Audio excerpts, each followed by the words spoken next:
Pagtapos ng klase ko ay diretso agad ako sa simbahan na aking kinalakihan, ang simbahan ng Don Bosco, payak na Katolikong simbahan sa Tondo.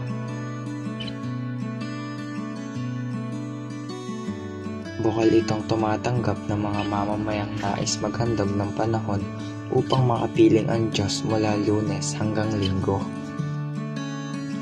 Masagana ito sa mga okasyong ginaganap dito, tulad ng kasal, binyag, at marami pang iba. Hindi lamang itong isang relihiyosong lugar, meron ding simpleng paaralan.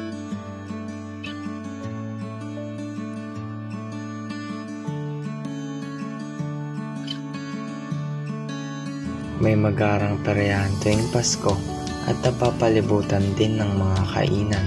Dinadagsa rin ito tuwing Pasko hanggang Enero. Mayroon ding sariling pagdiriwang ang simbahan, ang Pista sa Busko. Ginaganap ito tuwing Enero 27 hanggang 28. Malaki ang parteng ginanap ng buhay namin sa simbahang ito. Tumatak sa amin ang mga pangyayaring naganap sa Don Bosco. Naglalaman ng mga alaala at magbibigay aral sa pang-araw-araw na buhay na aming daladala.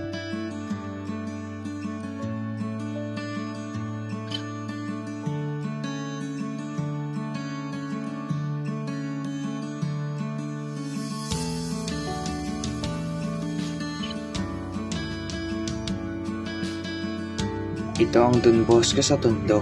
Masaya.